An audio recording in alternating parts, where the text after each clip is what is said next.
Do artists really have to starve to be true to their craft? Must the business side of creativity drain all inspiration? No, it does not. 5 minutes on creative entrepreneurship can help you master the business side of creativity, reap greater rewards from your talent, and enjoy your work to the fullest. I'm so glad trouble don't last always.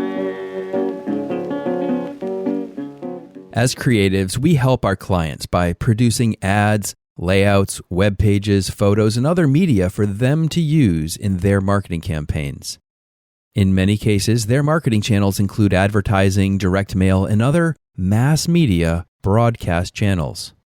When we spend so much time focusing on broad business-to-consumer marketing methods for our clients, it's no surprise that when it comes to our own marketing, we think along the same lines. But business-to-consumer marketing tactics don't work for creative practices. What does work may not be as glamorous as the technologically sophisticated B2C methods, but they are proven and tested means to find new clients. I'm Eric Holter, and I've been a serial creative entrepreneur for over 3 decades. After graduating from Rhode Island School of Design in 1991, I could cut and print beautiful wood engravings. But I had no idea how to run a business. They just don't teach enough about business in art school.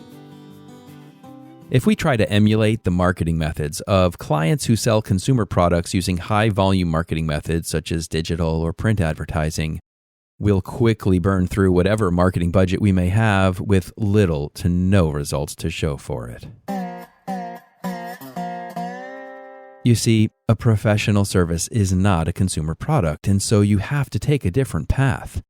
The good news is that the hard costs related to marketing a professional practice are very low. The bad news is that your path must include the ordinary, unsophisticated, and frankly tedious process of building a list of prospects to reach out to. You can try to avoid this drudgery by experimenting with other high-tech consumer methods, but in the end, you'll just burn money and waste time. But if you start the habit of list building, and if you make reaching out to your list a standard part of your workday, you will see results. And when you discover how this simple method puts you in control of your marketing, you'll get over the drudgery and maybe even get excited that your business is no longer subject to the variable winds of referrals and recommendations. So fire up that spreadsheet and start adding names of potential prospects to your list. But wait, you might say, how do I know who to put on my list? What criteria should I use to search for prospects to add to a list? Of course, that's where pinpoint positioning comes in. Pinpoint positioning involves narrowly defining what you do, who you do it for, and how your work benefits those specific clients. For example, if you do package design for new health food brands, you'll have plenty of criteria to search for product managers and marketing directors at health food manufacturing companies. But without pinpoint positioning, you have no basis at all to determine who to add to your list, making it a futile activity. Pinpoint positioning removes this futility. Now, let's be honest, copying and pasting names into a spreadsheet isn't exactly what you might call a good time. But this simple activity, accompanied by the process of reaching out to the people on your list, will lead to future clients.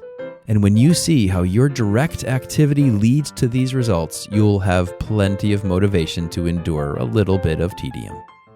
Practically speaking, once you know who you're looking for based on what you have to offer them, you still need to actually find them. The best place to begin a prospect search is with LinkedIn Sales Navigator. While adding Sales Navigator to your LinkedIn account is pricey at around $80 a month, its detailed search filters are well worth the cost. If you'd like some simple tips for creating an effective Sales Navigator search query, check out my article, Practical Tactical Marketing for Creative Entrepreneurs at Holter.com.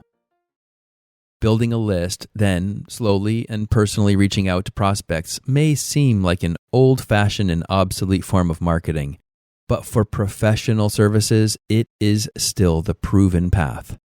Getting into the habit of building and processing your prospect list is a lot like starting a new exercise program. But if you can overcome resistance and stick with it, the results will be amazing. Until next week. Don't let the business of creativity overwhelm your creative business. 5 Minutes on Creative Entrepreneurship is a podcast by Eric Holter, mentor to creative entrepreneurs. You can find more content and resources at erichholter.com. His book, Blazing the Freelance Trail, is available on Amazon in print, Kindle, and audio. If this podcast is helpful to you, be sure to share it with your colleagues, and ratings and reviews are always appreciated. I'm so glad trouble don't last